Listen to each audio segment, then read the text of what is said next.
What's up, family? How are you all? Today we have the esteemed pleasure of having artist Chris Clark here with us today. I'm just going to give you guys a brief about his bio. So, Chris Clark is a self taught visual artist, illustrator, and muralist living and working in Jacksonville, Florida. Art to him is a form of journalism. Using acrylic, oil, ink, and spray paint, he explores the rich culture and history of the Black community across the diaspora and the social issues affecting them today. For Clark, reflecting the human figure is very powerful, which is why he uses graphic style portraiture and figurative works to depict Black life in America through his personal lens as a Black man, husband, and father. At the core of his work is the notion that representation matters. As the artist explains, by telling my story, I want to help the viewer rediscover theirs.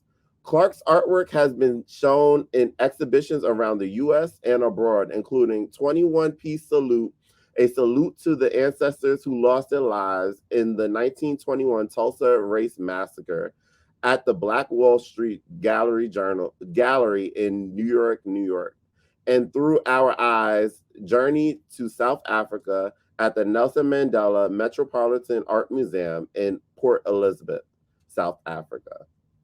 He has received multiple grants and was chosen to participate in the House of Sadulo Artists Residency in London, UK, and the Chateau Overox Artist Residency in Champagne, Ardenne, France in 2022. So, guys, let's welcome artist Chris Clark to the studio. Yeah, thanks for having me. Definitely, definitely. It's a pleasure. So, Chris, what was the defining moment for you that said, I want to be an artist, I want to pursue my own artistry? And so I've always wanted to be an artist, actually. As far back as I can remember, I never knew how it would look, like what exactly I would be doing in art, but I knew that I was going to be doing either something art related or something music related, like my two first loves. But back in 2016, I was working at Citibank. And like after working like many years of my life and always hearing people like coworkers and stuff say, "Oh, like what are you doing working here? You know, you should be working at Disney or you could be doing this or doing that." Like 2016, I decided to like take a chance in myself and see Wow. what would happen if I pursued it, and I've been doing it ever since. So, what did that moment of you making the decision to take a chance on yourself look like? Did it look like you leaving the world of 9 to 5 and just saying, I'm going to really pursue this full time? Or did it look like you shifting to part time and working on your work the rest of your hours? Yeah, so I probably didn't do it the best way. I just left. I remember I was sitting at my desk at work and I was contemplating like, well, actually, so we have this thing here called Art Walk that we have every first Wednesday of the month. And so my schedule was, what was my schedule? 2:30 to 10:30, basically all day. Wow. Um, I worked all through the week. I think my only off days were Monday and Tuesday, so the art walk is on Wednesday. And Mm, I was working, like I was basically helping customers like with their credit cards and stuff. And so like I get off work at 10:30, but if somebody calls at 10:30 and want to sit on the phone like for 2 hours, like I have to you're stay on the stuck. phone. And so it was crazy. It's basically like my whole day. And so I wanted to sign up for the art walk, but of course I would be at work that day. And so I was like, man, like what do I do? Like, do I just call out this day or what? And so I remember the next day I went to work and I couldn't go into the office. Like I was outside in the parking lot, basically like pacing back and forth, like, do I go in? And I called my Mm, wife. I was like, I don't think I can go in today. Like, like I don't know what's wrong, I don't know what's up. But I just like I physically can't go into the building. Wow. Then like I just told her everything I was thinking, and that I just felt really strongly about pursuing my art, and I felt like I could do it. Like I was like, I Mm. think I can really do this. And she was like, well, if you believe it, I believe it. And so the next day, I went up there and I gave my manager my letter of resignation, and they were cool about it because everybody at work knew that I was an artist. Like in my little cubicle, I had like all my art pictures hung up, and in between calls, I would be drawing and stuff. Like my whole desk was filled with art supplies, from like markers and color pencils and different sketch pads. So everybody knew. They probably knew the day was coming before I knew. So That's so important though, because a lot of times we get stuck in places and we get stuck in routine and regimen and things. yeah, And our passion begins to die because we feel like we're obligated to be somewhere. And yeah, so what you just said was profound because it showed that why it's necessary to have people around you that can see you sometimes when you can't even see yourself. oh yeah, Somebody absolutely. around you that can say, this is not you. This is not, we may be stuck here for 15 years, but this is not where you need to be because we see so much more for you. There's so much more out there for you to explore. And having people willing to not try to keep you stuck in a place, but say, if you want to go there, I support you on the way. So I Oh yeah, love that. super important. I love And that. that I love that. I love that. made a big difference having that support. Definitely. I completely understand about having support and having people that you can just go to and say, this is what I'm thinking, and them not respond in a way that makes you feel subpar. Because Yeah. sometimes somebody's response could either help propel you or help sink you. Oh So yeah. Definitely have some of those stories too. definitely. That's like one of the ways that artists are always battling Yeah. that propelling or sinking ship with people's words that's spoken over you. Oh yeah. So um with your artistry, what today has been your biggest success story that you feel? Oh man. I got a lot of stories I can tell. Like I've done things that like wasn't even in the plans for me, like things that I didn't even like think I would do. I've met people I never thought I would meet, like from like some of my favorite artists.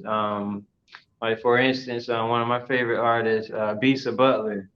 Mm. Um, like I've met these people and like talked to them often, like online and like in person and stuff. But my biggest thing that I've done, dang, it's a lot. So I'll just name a few. Okay. So one thing that I've done most recently from my art is I've been able to like collaborate with different brands. So Mm. last year in 2020, I collaborated with Peloton brand, Wow. um, skincare brand called Curology. I did a little collaboration with Movado watches, Wow. and this is just from like people just like seeing me on social media and seeing my work and just wanting to work with me. So that's been like super cool. Like I never thought I would be like working with different brands and stuff. Mm. Another really big thing was so I had a show here at this place called the Ritz Theater and Museum, and it was the Nelson Mandela show. So it was in collaboration with our sister city in South Africa, Nelson Mandela Bay. And so at the conclusion of the show, they picked a few artists here in Jacksonville to send their work over to South Africa, and then also a few artists in South Africa to send their work over here. So it's kind of like an exchange, art exchange program.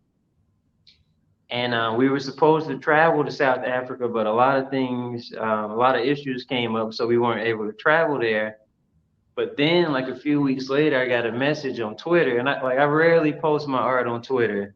Like I'm trying Mm, to post more there, but I got a random message, and it was from these people. They're like, we're from the Nelson Mandela Foundation, and we're having this big, huge event for his birthday and stuff in Washington D.C. And we want you to do like a very large portrait of him for this event. And I thought it was fake. Like I almost didn't reply back, but something was like, just like dig a little deeper and see what they're talking about. So it ended up being legit.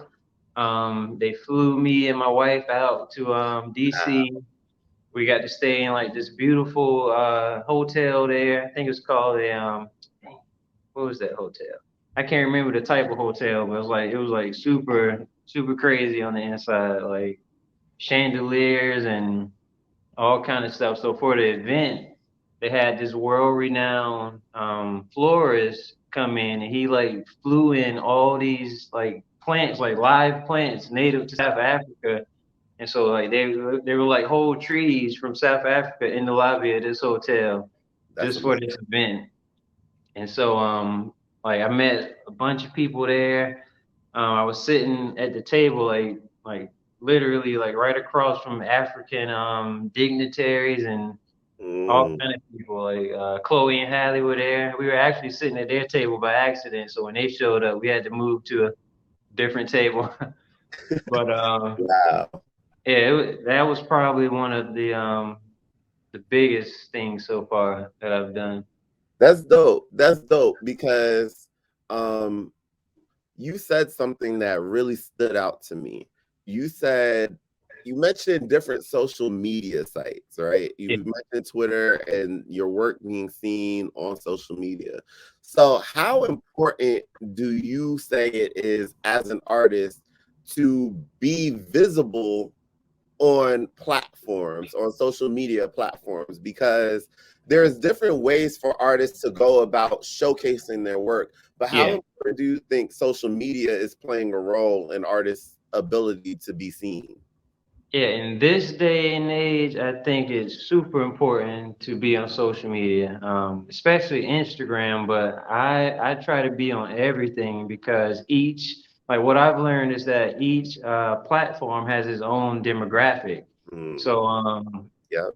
like everybody who's on Facebook is not on Twitter. Everybody who's on Twitter is not on Instagram. So that way, I'm able to reach everybody across different social statuses. Like on Twitter, for example, there's more professional people, a lot of writers, Mhm. authors, and Absolutely. professors. And then Instagram, some of everybody. But basically, it's like it gives you access to the whole world, like in the palm of your hand. So Mm, like I have fans and people, like I have students from Brazil who reach out to me all the time. Like we're doing a project on you for our art class. Can you give us more information about you? So like wow. you basically get access and get exposure, worldwide through social media. Mm. So I have another question for you. What I know with your artwork, you speak about representation, right? So Yeah. what brought you into this specific category of art that you're exploring and that you're expressing and that you're almost teaching people about representation and why it matters? What made you passionate about this area and decide to pursue it with your artistry?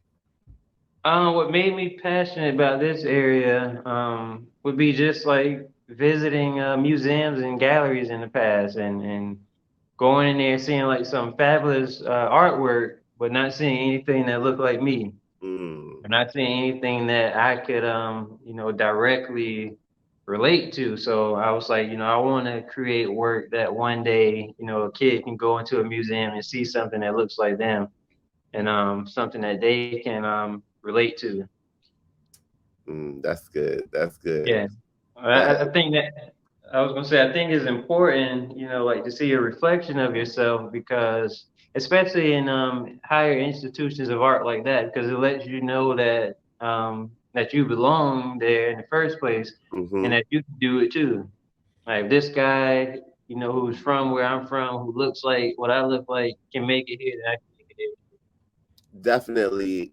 I tell my students all the time that your work matters. What you do matters because what you do will connect with a certain audience of people, Yeah, and everybody has their audience. So it's necessary for us to be able to do and produce because our audience, we need to tie back to that audience. And the way we tie back to our audience is being true and authentic to who we are. And yeah, I love the authenticness that your work has. It's like I could pinpoint your style. Um, mm, I could see something and say, "Oh, that must be Chris's work," because it has its own style, and your work feels so alive, if you will. It feels so yeah, fresh. It feels so creative. It's like you put a piece of you in everything that you do, and so I love the fact that you, no matter if you're doing a painting, no matter if it's a spray paint can, no matter if it's a mural, it all has you in it. It's like you stay true to you. You're not trying to be somebody else, but you're staying true to you and your style. So I yeah. really appreciate that about you. And at what point did you decide, I think I could paint a wall and be a muralist? Because you do some large scale works. And I just wonder, like, at what point did you decide, hmm, let me go from this canvas and try to do this wall? I actually didn't decide. Other people decided for me that I could do wall. So like I have one friend who was opening up a shop, and he wanted some work on the front of his shop, and it was just something simple. And I was like, I've never done a mural before, but like I'll try it out. And I did it. It turned out pretty good. It was basically just colors. It's a Caribbean shop, so it's just like red, yellow, and green. I did like some silhouettes of some bamboo. It's Mm. real simple.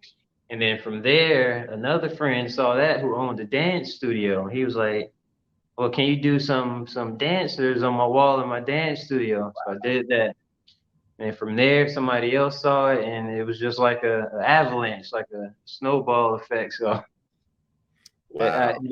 it was never really something that I wanted to do or pursue. It's always been something I wanted to try just to see if I could do it. But like once I started, like it just kept going from there. Wow. That's crazy because what if you never took the chance and said, Yeah, like, I don't think I'll be good at doing something this large scale because you took the chance and you did it, you were able to see that you were able to execute it. And I think that's profound because a lot of times we get into such a comfort zone that we never yeah, take the chance. And you taking one chance opened up a whirlwind of opportunities for you to be a muralist all over. And yeah. so I just think in this moment, like, if I could tell somebody in this moment, take the chance on Oh yeah, you and your artwork and what you do, because just like Chris said, he didn't foresee himself being a muralist, but it was the door that opened to him. And when it opened, he actually stepped in, and oh it yeah, became so much more than he thought it could be.